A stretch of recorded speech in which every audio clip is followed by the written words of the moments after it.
actually as tall. I was going to drop this. Come on. She's equally tall. I'm not going to adjust the microphone at all because it would just be a waste of time. Thank you, David, for the story. Thank you, Elena.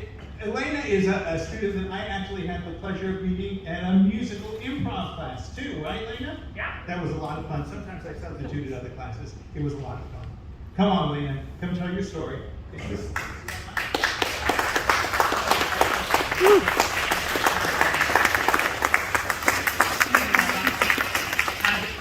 I do have a musical background, which is super fun. I'm not going to share that at all today, but I am going to tell you a really fun story.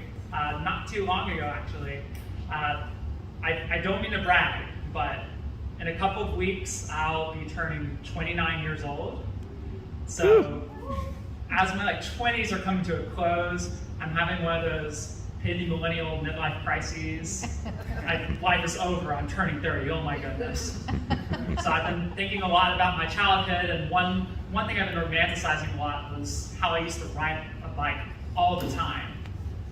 The main reason for this is that I lived in a verdant southern Louisiana neighborhood called Bayou Wood. And let me tell you, there was trees everywhere, there was a really cute stream in the back, and the best part, no fences. So when I was 5 to 7 years old, I would just take my bike and just casually trespass, just really exploring the space. It was really fond memories. That changed when I was around 10 years old, when my family moved to another neighborhood called The Shadows. And The Shadows are where my dreams died. It was just your typical newly made subdivision in suburbia. There's no trees. Only thing in the back of the neighborhood is dry cul-de-sacs and fences everywhere. So if I wanted to go exploring, I basically just need to pack my bike in a car that I didn't have and go somewhere else in town. And in a small town that was gradually getting more and more developed. So I kind of lost that spark for exploring, that spark for biking that was really core to my being when I was a kid. But now, as an adult, some odd years later, please don't count, I live in Austin, and there's trees everywhere again, and bike lanes everywhere. I can just bike to some other place. If my neighborhood's boring, which it isn't, my neighborhood is gorgeous. Again, not bragging. I can just go somewhere else very easily. So crisis, I go on a limb basically. I'm gonna bike, let's do this. I just reach out to a couple of friends asking where I can get a bike for cheap, because I'm feeling adventurous, but also frugal. I get a response back from one of my friends who is a pedicab driver, essentially the de facto bike expert of my group. He says that he basically has this hand-me-down bike from his dad that he would love to get off his hands. The one thing he says about the bike is that it was made specially for his dad, and his dad was 6'4", so it's a little bit tall. I'm in full-on dreamy La La Land, so all I hear is free bike. Heck yeah! So I'm all ready. I have my bike set up in my driveway. Beautiful Austin neighborhood. What can go wrong?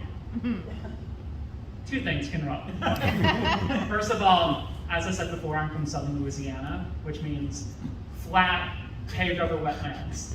I've never seen a hill in my life, and my current neighborhood is a 40-foot incline overall. It is on a hill. My neighborhood is on a hill, and I am not ready to balance on this very tall bike, which is the second problem. I try, just in my driveway, the privacy of my driveway, to just mount on this thing, and I'm on my tippy toes, and I can't even kick off to start biking.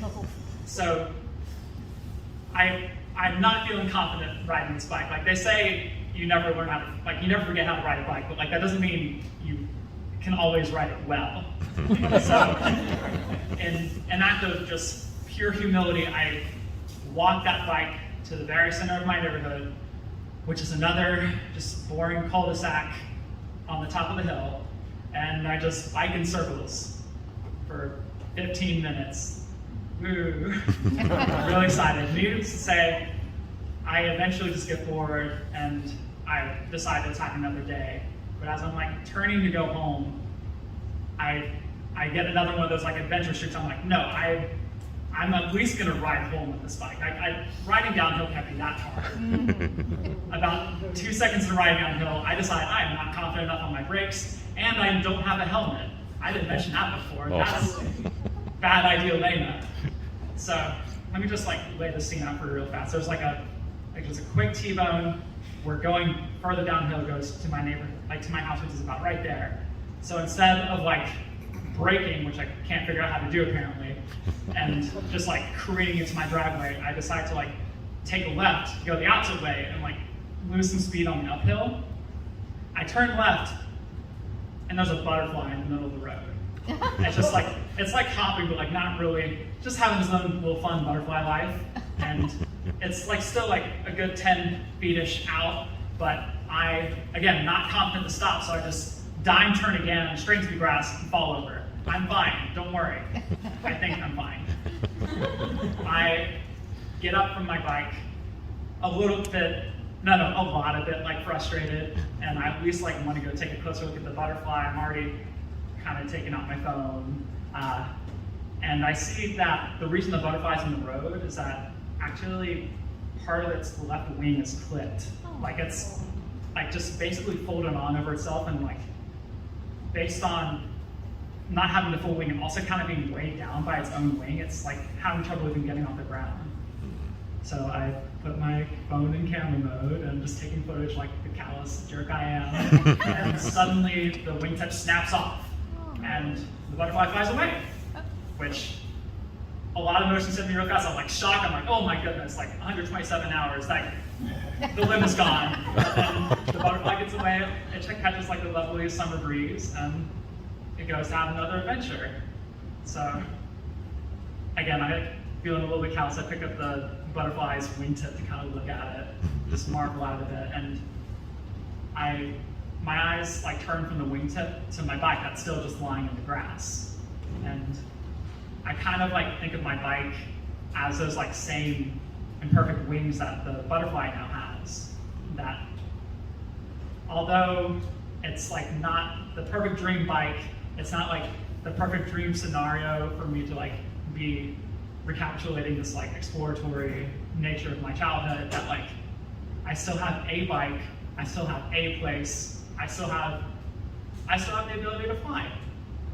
So like I'm just filled with this immense gratitude that leads me to pick up that bike, make sure I know where the brakes are, and just slowly scoot the rest of the way home.